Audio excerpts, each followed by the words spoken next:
marker? Me being the person I am, I just want to have a natural conversation with you, and then I read it back and I realize, like, man, I was doing an interview right there, you know, maybe I should start closing myself off a little bit, you know, but I'm not capable of doing that. That's who I am. It's in my genetics. I'm not the guy that'll ever be able to make like surface music, you know, with no substance. I think all my projects, hopefully I'm working through some form of emotion, because I think that's what music is about. It's about connecting and people being able to relate. Right side, let me see your hands, right side, right side. In 5 years, I'd like people to view Take Care at that point as another point of consistency, man, another over delivery on something that people thought I was gonna drop the ball on. You know, I think every time I say I'm about to do something, people are waiting for me to fumble. That's probably one of the biggest motivations behind a lot of my raps, is the amount of people that want me to fall or whatever. I think that should be the motivation for most rappers, you know. The further you climb towards the top, the more hands you have on your pant leg dragging you to the bottom. They just start tugging at you, but, you know, I wear really strong pants, man. And I did it all for you. It's still you. I swear. I think that's the best thing about having Lil Wayne as a boss. Like, the first time he listened to my album was last night. That's how much confidence he has in me. Like, he listened to it when it was on shelves, because he can't change anything now, you know?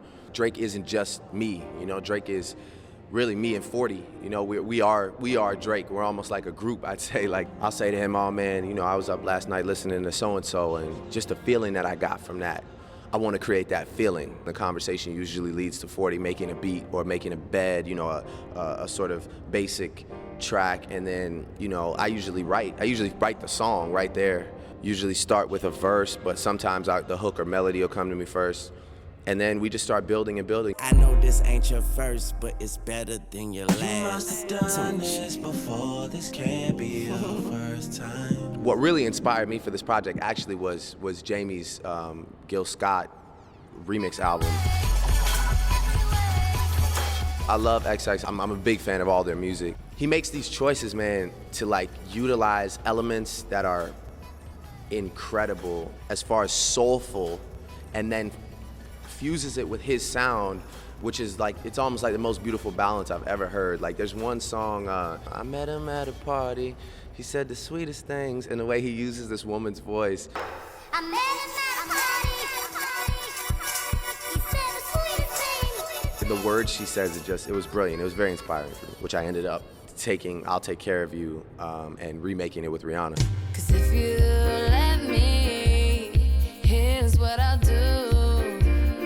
I'll take care of you. I think my goal was something that moves. I really wanted to bring her into our world, but still allow her to be herself. And I think she like really shined bright. She comes from a place that's so rich in culture, so rich in music, but being like, I feel like the most iconic female, period, right now. Next to Nicki Minaj, of course, because she's climbing in iconic.